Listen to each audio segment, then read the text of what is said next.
히브리서 11장 23절 말씀을 다 같이 봉독하겠습니다. 믿음으로 모세가 낳았을 때 그 부모가 아름다운 아이임을 보고 석 달 동안 숨겨 왕의 명령을 무서워하지 아니하였으며. 아멘. 오늘은 어버이 주일을 맞이해서 히브리서 11장 23절 말씀을 가지고 믿음의 부모와 복받은 가정, 이와 같은 제목으로 함께 말씀의 은혜를 나누기 원합니다. 제목을 한번 따라해 주시기 바랍니다. 믿음의 부모와 복받은 가정. 믿음의 부모와 복받은 가정. 하나님께서는 인류 행복을 위하여서 우리의 가정을 선물로 주셨습니다. 예수님 믿고 하나님을 잘 섬기는 믿음의 가정이 행복한 가정인 것입니다.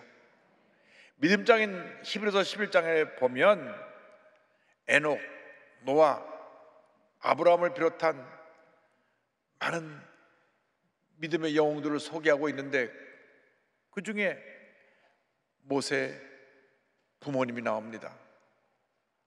모세의 부모님은 믿음의 부모님이었습니다. 먼저 믿음의 부모님에 대해서 함께 생각해 보기 원합니다. 지금으로부터 약 3400년 전 바로 왕이 통치하고 있을 때에 애굽의 많은 이스라엘 백성들이 노예 생활을 하고 있었습니다. 그래서 노예 생활한 지 400년이 지나가면서 하나님께서 그들에게 복을 내려주셔서 이방인의 땅에서 번창하게 되었을 때에 바로 왕의 마음에 두려움이 다가왔습니다. 이스라엘 백성이 저렇게 번창하고 있으니 만일 대적이 쳐들어왔을 때 적과 손을 잡으면 우리가 큰 어려움에 빠지겠구나. 그래서 바로 왕이 명령을 내립니다. 여자아이를 낳으면 살려두지만 남자아이를 낳으면 다 죽여라.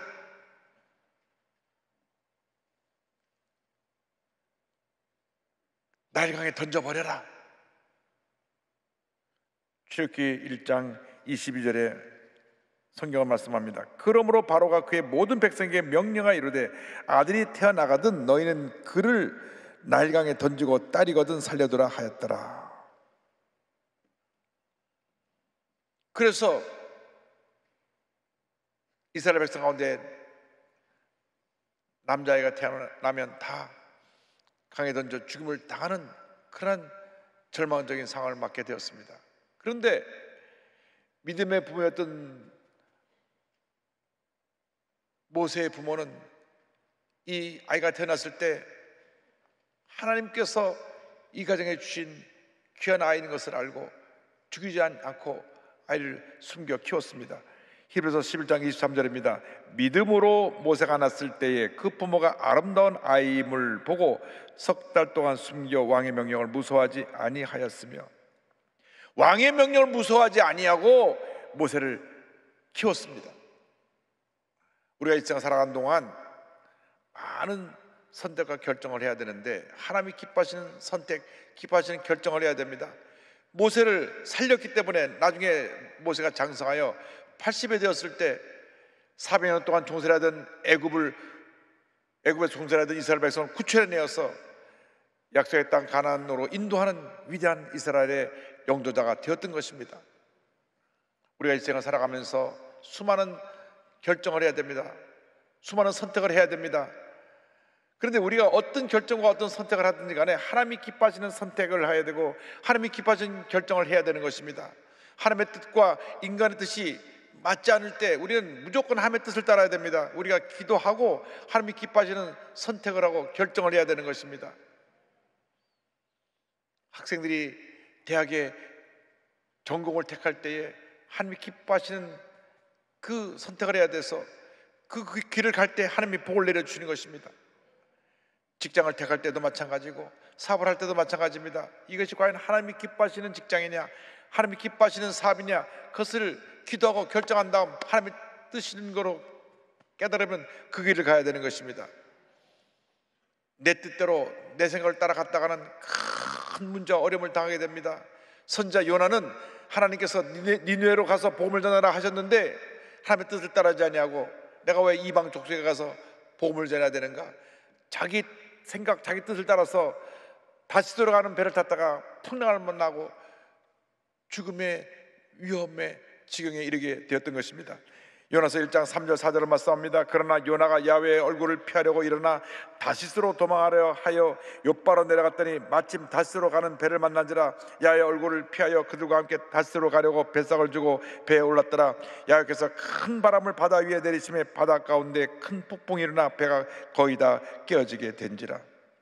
하나님의 뜻을 따르지 아니하고 자기 인간의 뜻을 따랐기 때문에 본인뿐 아니라 그 배에 탄 모든 사람들이 풍랑 가운데 다 죽을 위험에 처하게 되었던 것입니다. 자기 때문에 그 풍랑에 당한 것을 알고 배 탄 사람들에게 말합니다. 나를 바다에 던지시오. 벌을 받아서야 될 사람은 나 자신이고 당신들은 아무런 죄가 없습니다. 그래서 그들이 요나를 바다에 던졌을 때에 풍랑이 잠잠해졌고 요나는 큰 물고기 뱃속에 갇히게 된 것입니다. 매 순간 하나님이 원하시는 것이 무엇인가 그것을 생각하고 결단하고 행하시길 바랍니다. 누가 만나 대화할 때도 내 생각이 앞서서 말을 쉽게 하지 말고 한 번 더 생각하고 하나님이 기뻐하시는 말을 하고 기뻐하시는 교제를 하고 하나님이 기뻐하시는 결정을 하고 그 삶을 살아가게 될 때 하나님의 복이 임하게 되는 것입니다. 매 순간순간 우리의 삶은 선택과 결정입니다. 말을 할 때도 사람을 만나 대화를 나눌 때도 사업을 할 때에도 내 전공 분야가 뭔지 선택해서 그 길을 갈 때도 하나님께서 내게 주신 재능을 따라서 결정하고 선택하고 나가면 하나님의 뜻을 따라서 큰 일을 이룰 수 있게 될 것입니다. 그러므로 매 순간순간 하나님 기뻐하시는 믿음의 선택, 믿음의 결정하는 여러분 모두가 되기를 주님의 이름으로 축원합니다. 이런 믿음의 선택은 기도가 뒷받침해야 됩니다. 기도가 없이 하나님의 역사를 이룰 수가 없습니다. 둘째로 기도의 어머니에 대해서 함께 생각해 보기 원합니다. 구약이 나온 가장 위대한 선자여 제사장인 사무엘은 어머니 한나의 기도로 태어났습니다. 그 어머니 한나가 하나님 앞에서 소원 기도를 드리고 낳은 아들이 사무엘이었고 그 사무엘이 하나님께 바쳐져서 이스라엘 역사상 가장 위대한 선자로 제사장으로 쓰임을 받게 되었던 것입니다. 한나가 아이가 없었습니다. 마음에 큰 슬픔과 고통이었습니다. 그래서 남편을 따라 실로에 올라가서 그 주님의 전에서 기도할 때 하루 종일 통곡하고 기도하면서 자녀를 달라 그랬습니다. 그런데 자녀를 주시면 먼저 그 자녀를 하나님께 드리겠습니다. 소원 기도를 드립니다. 사무엘상 1장 11절입니다. 소원하여 이르되 만군의 야훼여 만일 주의 여종의 고통을 돌보시고 나를 기억하사 주의 여종을 잊지 아니하시고 주의 여종에게 아들을 주시면 내가 그의 평생의 그를 야훼께 드리고 삭도를 그의 머리에 대지 아니하겠나이다. 제가 지금 자녀가 없어서 기도하는데 아들을 주시면 먼저 하나님께 드리겠다고 그랬습니다. 하나님께 드리고 난 다음 하나님이 자녀를 더 안 주시면 다시 자녀가 없는 그러한 참 힘들고 어려운 상황에 본인이 다시 처하게 되는데도 하나님께 먼저 약속합니다. 하나님 주시면 제가 먼저 주님께 드리겠습니다. 하나님께서 그 기도를 들으시고 아들을 주셨습니다. 그 아들을 하나님께 약속한 대로 다시 하나님께 바쳤습니다. 사무엘상 1장 27절 28절입니다. 이 아이를 위하여 내가 기도하였더니 내가 구하여 기도한 바를 야훼께서 내게 허락하신지라. 그러므로 나도 그를 야훼께 드리되 그의 평생을 야훼께 드리나이다 하고 그가 거기서 야훼께 경배하니라. 자식이 없던 한나가 하나님 앞에 소원기도 드린 대로 주신 자식을 먼저 하나님께 드렸더니 하나님께서 그 믿음을 보시고 그 한나에게 3남 2녀를 더 선물로 주셨습니다. 자녀가 없던 한나가 첫째로 주신 아들을 하나님께 드렸더니 아들 셋과 딸 둘을 더 주신 것입니다. 그래서 전체 아들 넷, 딸 둘을 낳은 그런 복받은 여인이 되었습니다. 사무엘상 2장 21절입니다. 야훼께서 한나를 돌보시다 그로 하여금 임신하여 세 아들과 두 딸을 낳게 하셨고 아이 사무엘은 야훼 앞에서 자라니라. 사무엘은 기도의 어머니 한나를 본받아서 한평생 기도하는 하나님의 종으로 쓰임을 받았습니다. 그래서 그는 이스라엘 백성한테 이런 고백을 합니다. 사무엘상 12장 23절입니다. 나는 너희를 위하여 기도하기를 싫은 죄를 야훼 결단코 범하지 아니하고 선하고 의로운 길을 너에게 가르칠 것인지. 할렐루야. 내가 하나님 앞에서 절대로 기도하는 것을 쉬는 죄를 범하지 아니하겠다. 여러분 이 시간 마음에 결단하시기 바랍니다. 내가 하나님 앞에서 절대로 자녀를 위해서 기도하는 것을 쉬는 죄를 범하지 않겠습니다. 자녀의 운명이 부모의 기도에 달린 것입니다. 부모가 기도할 때 그 하나님께서 기도를 들어주고 자녀의 일생을 책임져 주시는 것입니다. 자녀가 늘 속썩이고 반항하고 잘못된 길로 간다면 내가 정말 자녀를 위해서 얼마나 기도했는지 자신을 살펴보고 회개하고 기도의 어머니, 기도의 아버지가 되기를 바랍니다. 기도할 때 하나님께서 그 기도를 들으시고 자녀들에게 복을 주시는 것입니다. 성경을 보면 기도하는 어머니와 외할머니를 둔 디모데에 대한 이야기가 나옵니다. 디모데는 사도 바울의 영적인 아들로서 동역자로 평생 사도 바울을 도우며 교회를 섬기며 하나님의 귀한 사역을 감당했습니다. 사도 바울이 마지막 순교하기 전에 남긴 편지가 디모데후서인데 디모데후서에서 이 내용을 밝히 설명하고 있습니다. 디모데후서 1장 5절입니다. 이는 내 속에 거짓이 없는 믿음이 있음을 생각함이라. 이 믿음은 먼저 내 외조모 로이스와 내 어머니 유니게 속에 있더니 내 속에도 있는 줄을 확신하노라. 외할머니가 기도하는 할머니였고 어머니가 기도하는 어머니였기 때문에 하나님께서 이 디모데를 이렇게 위대한 하나님의 사도로, 사도 바울의 동력자로, 귀한 목회자로 세우셨던 것입니다. 여러분의 기도가 여러분의 자녀의 운명을 바꾼다는 사실을 잊지 말게 되기를 바랍니다. 지금까지 자녀에 대한 기도를 소홀히 했으면 지금 이 시간부터 결단하고 주님 앞에 부름을 받는 그날까지 자녀를 위해서 기도하고 또 기도하고 또 기도하고 또 기도하는 여러분 되기를 바랍니다. 중세의 성자로 불리는 어거스틴은 기도하는 어머니 모니카가 있었습니다. 17살 때 집을 나갔습니다. 가출하여 허랑방탕한 삶을 살았습니다. 만유교라는 이단에도 빠지고 또 결혼하지 않고 동거해서 아이도 낳았습니다.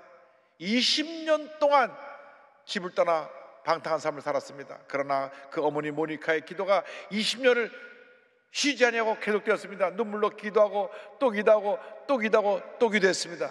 마침내 20년 후에 그 아들이 회개하고 돌아와서 주님 앞에서 완전히 변화되어 위대한 하나님의 일꾼으로 쓰임을 받게 된 것입니다. 그래서 중세에 신학의 기초를 놓은 신학자가 되었고 중세에 기포라는 곳에서 목회사역을 잘 감당해서 존경받는 목사님이 되었고 그가 세상을 떠나는 후에 그를 존경하여 그는 참 거룩한 하나님의 사람으로 살았다 하여 그 이름 앞에 성자라고 하는 이름이 붙어서 성자 어거스틴으로 불리게 되었던 것입니다. 성자 어거스틴으로 불리게 된 것은 그가 방탕한 삶을 살았다가 그렇게 변화되어서 거룩한 성인으로 살았기 때문에 성자라는 이름이 붙게 된 것입니다. 감리교의 창시자여 영국과 온 유럽의 붕을 일으켰던 존 웨슬리도 그 어머니 수잔나의 기도로 위대한 하나님의 일꾼이 되었습니다. 어머니 수잔나가 자녀를 19을 낳았어요. 요즘까지 저출산 시대에 이런 분이 와야 표창장을 받는데 19을 낳았고요. 이 존 웨슬리는 17번째 아들이었습니다. 17번째 태어났는데 이 가정은 어머니가 늘 온 자녀를 앉혀놓고 매일 저녁 예배드리고 성경 말씀을 가르치고 말씀을 암송하게 하고 기도하게 해서 훌륭하게 다 자녀를 양육했습니다. 어머니의 기도가 자녀의 운명을 바꿔놓은 것입니다. 한평생 여러분이 자녀를 위해서 기도하면 여러분의 자녀가 위대한 하나님의 사람으로 쓰임을 받게 될 것입니다. 지금 분당 쪽에서 큰 사역을 하고 계신 선한 목자교의 유기성 목사님, 그의 책을 보면 그의 저서 주밖에는 나의 복이 없나이다, 여기에서 본을 위해서 기도해 주고 계신 양어머니에 대해서 소개하고 있습니다. 제게는 기도를 열심히 하시는 양어머니가 계십니다. 미국을 방문해서 찾아 뵈었을 때 어머니는 평생의 깨달은 신앙의 교훈을 말씀해 주신 적이 있습니다. 어떤 어려움이 오더라도 마음에 묻어둔 죄를 다 털어놓고 회개한 후 하나님의 사랑과 축복하심을 믿고 전심으로 기도하면 해결해 주지 않는 문제가 없다. 그 말씀을 잃을 수가 없습니다. 늘 귀한 교훈이 됩니다. 기도의 어머니가 말씀해 주신 교훈대로 기도와 올바른 신앙생활에 힘쓴 결과 오늘날 하나님의 큰 종으로, 존경받는 종으로 쓰임을 받게 되었던 것입니다. 여러분 모두가 기도의 사람이 되길 바랍니다. 기도하는 어머니가 되시고 기도하는 아버지가 되셔서 여러분의 기도를 통하여 가정에 하나님의 은혜가 임하고 자녀들에게 하나님의 은혜가 임하고 하나님의 큰 복이 함께하기를 주님의 이름으로 축원합니다. 셋째로 우리는 부모 공경의 축복에 대해서 함께 말씀의 은혜를 나누기 원합니다. 10계명의 1계명부터 4계명까지는 하나님께 대한 계명이고 5계명부터 10계명은 이웃 사람에 대한 계명입니다. 사람에 대한 6가지 계명 가운데 그 첫 번째 계명이 부모 공경에 대한 것입니다. 출애굽기 20장 12절입니다. 내 부모를 공경하라. 그리하면 내 하나님 야훼가 내게 준 땅에서 내 생명이 길리라. 에베소 6장 1절 3절입니다. 자녀들아 주 안에서 너희 부모에게 순종하라. 이것이 옳으니라. 내 아버지와 어머니를 공경하라. 이것은 약속이 있는 첫 계명이니 이로써 내가 잘되고 땅에서 장수하리라. 주 안에서 부모에게 순종하고 부모를 공경하고 효도할 때 이 땅에서 잘되고 장수의 복을 받게 되는 것입니다. 절대로 불효자가 잘되는 법이 없습니다. 불의한 자녀들이 성공하는 법이 없습니다. 효도한 자녀들이 잘되고 성공하게 되고 장수의 복을 받게 되는 것입니다. 부족한 종이 오늘 여기까지 오게 된 것도 늘 저를 위해서 눈물로 기도하신 어머니가 있었기 때문입니다. 고3 때 새벽에 4시에 일어나서 준비하고 있으면 벌써 어머님의 기도 소리가 귀에 들려옵니다. 어머니는 훨씬 전에 일어나셔서 눈물로 5잔을 위해서 기도하셨습니다. 그 기도의 은혜로 제가 오늘 여기까지 오게 된 것입니다. 여러분, 여러분의 자녀들을 기도로 주의 말씀으로 양육하시길 바랍니다. 여러분의 기도가 하나님 보좌에 상달되어서 여러분의 자녀 일생을 위대한 하나님의 자녀로 바꿔놓고 하나님의 축복이 임하게 될 것입니다. 에베소 6장 4절을 말씀합니다. 또 아이들아 너희 자녀를 노엽게 하지 말고 오직 주의 교훈과 훈계로 양육하라. 부모의 기도는 절대로 헛되지 않습니다. 여러분의 한 모든 기도가 다 하늘 보좌에 상달되어 자녀들에게 다 응답이 되는 것입니다. 자녀들의 운명이 여러분의 기도에 달려 있습니다. 좀 삐뚤어나고 잘못된 일이 있다고 할지라도 기도하고 또 기도하고 또 기도하면 돌아와서 하나님의 훌륭한 일꾼으로 쓰임을 받게 될 것입니다. 주님 안에서 행복한 가정, 복받은 가정, 믿음의 가정을 이루기를 주님의 이름으로 축원합니다. 부모님은 자녀를 사랑하고 자녀는 부모를 사랑하고 효도할 때 하나님의 복이 임하게 되는 것입니다. 제가 기독교 TV에서 한 장로님의 간증을 보면서 큰 감동을 받았습니다. 본인이 가난 말기로 죽어가는데 딸 둘이 자기들의 간을 내놓았습니다. 오늘의 교회 찬양 사역을 하고 계신 박종호 장로님, 이분은 세계적인 성악가 조수미 씨와 함께 고등학교를 같이 다녔고요, 서울대 음대를 같이 다녔는데 우리 박종호 장로님 말에 의하면 서로가 대학에서 1등이들 그렇게 다투면서 공부를 했는데 조수미 씨는 졸업하자마자 유학을 떠나고 본인은 로마로 유학을 가기로 했는데 성령 체험하고 나서 나는 찬양 사역자가 되어야 되겠다. 그래서 조수미 씨는 세계적인 그러한 클래식 음악의 그러한 연주자로 알려지게 되었고 본인은 찬양 사역자로 세계적으로 알려지게 됐습니다. 찬양 사역을 하던 중에 2016년 55세 때 몸이 조금 불편해서 갔더니 왜 이제 왔냐고, 간경화의 간암 말기라고 합니다. 간의 4분의 3이 암으로 꽉 찼는데 치료 방법이 없습니다. 딴 사람의 간이 오기 전에는 살 수가 없습니다. 그래가지고 사형선고를 받으니까 얼마나 큰 충격을 받은지 모릅니다. 이게 내가 죽는구나. 살 방법은 다른 사람의 간을 떼어오는 수밖에 없습니다. 근데 간을 너무 많이 떼면 간이 나중에 자라지만은 간을 준 사람이 또 목숨이 위험합니다. 그것도 간이 맞아야 됩니다. 아무 사람의 간이나 맞는 게 아니고 모든 것이 다 맞아가지고 간이 수술해서 부작용이 없어야 됩니다. 간이 수술 잘못하면 둘 다 죽게 됩니다. 그러니까 딸 둘이 우리가 아빠한테 간을 내놓겠어요. 그런데 이분이 그 당시 몸이 이렇게 비대해서 120kg. 그래서 간도 큽니다. 간이 그래서 1kg가 간이 와 붙어야 되는데 한 사람 간을 갖고는 간이 충분하지가 않아서 두 사람 간이 필요하니까 딸 둘이 아빠를 위해서 내가 죽으면 죽으리다 간을 내놓겠다 한 것입니다. 야, 그러니 딸 둘이 옆에서 환자복을 입고 누워 있고 본인은 그 딸 둘이 간을 떼어서 자기 준다고 생각하니 그 얼마나 아빠로서 마음이 아프겠습니까? 전 세계에서 두 사람 간을 떼어서 붙여서 한 사람에게 준 첫 번째 수술인데 27살 난 둘째 딸이 먼저 수술합니다. 12시간이나 걸렸습니다. 12시간이나 걸렸어요. 그런데 참으로 감사한 것은 배를 갈라서 간을 꺼내려다 보니까 딸도 몸이 건강하고 몸이 체격이 좋아서 간이 커가지고 그 간 둘째 딸 간 하나만 반 잘라갖고 붙여도 살 수 있게 돼갖고 첫째 딸은 수술 받으려고 누웠다가 둘째 딸 간만 이식소 받아가지고 아버지도 살고 딸도 살게 됐습니다. 할렐루야. 그런데 딸이 이 수술 들어가기 전에 아이고 내가 잘못되면 나도 죽는구나, 수술 동의서에 수술 받다 죽어도 내가 문제 삼지 않겠습니다 사인하는데 갑자기 죽음의 공포가 다가오더랍니다. 그래도 본인이 수술을 받았습니다. 왜? 아빠를 살려야 되기 때문에. 나중에 아빠한테 말합니다. 그런데 아빠, 내가 안 자르면 아빠가 죽잖아. 그 말 듣고 아빠가 울고 엄마가 울고 다 울었습니다. 부모가 자식을 위해서 희생하는 것은 있을 수 있지만 자식이 부모를 위해서 희생하는 것은 참 힘듭니다. 그런데 이 믿음의 가정에서 자녀들의 희생으로 아빠를 살리고 아빠가 이 찬송을 이것을 간증하면서 찬송을 부르는데 큰 감동을 받았습니다. 이분이 이 간증 마칠 때 부른 찬송으로 우리 한번 함께 듣겠습니다. 한량없는 은혜 갚을 길 없는 은혜 내 삶을 애워싸는 하나님의 은혜 나 주저없이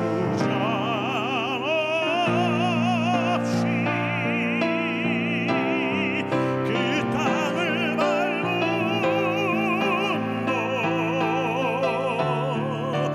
나를 붙드시는 하나님의 은혜. 할렐루야. 저희 교회 와서 한번 간증하기로 했습니다. 제가 전화를 드렸더니 본인 미국 다녀와서 우리 교회 꼭 와서 간증하겠습니다 해서 저희 교회에 와서 간증하고 찬양하는 시간을 갖게 될 것입니다. 하나님께서 사랑해 주셔서 그 믿음의 가정에 믿음의 부모, 믿음의 자녀를 두셨고 모든 문제를 다 해결해 주셨습니다. 여러분 주님 안에 있으면 믿음의 가정에 걱정할 것이 없습니다. 주님이 책임져 주시기 때문입니다. 두 딸이 자기들의 목숨의 위험도 내놓고 간을 내놨더니 한 딸만 간을 띄우면 됐고 지금은 아버지도 건강하고 딸도 건강해서 행복한 가정을 이루고 살아가고 있습니다. 여러분 일생 살아간 동안 어떤 문제가 다가오고 어려움이 다가와도 믿음의 가정을 이루고 기도의 가정을 이루면 반드시 좋은 일이 일어나게 될 것입니다. 사랑과 은혜와 자비가 무한하신 하나님 아버지, 어떤 문제 어려움이 다가와도 우리가 믿음의 가정이 되고 기도하는 하나님의 사람들이 되면 모든 어려움이 이기고 승리하게 될 줄로 믿습니다. 저희들 모두가 믿음의 부모 되게 하시고 기도하는 부모 되게 하시고 기도하는 가정을 이루어서 복받은 하나님의 가정, 하나님의 자녀들이 다 되게 하여 주시옵소서. 예수님의 이름으로 기도 올리옵나이다. 아멘.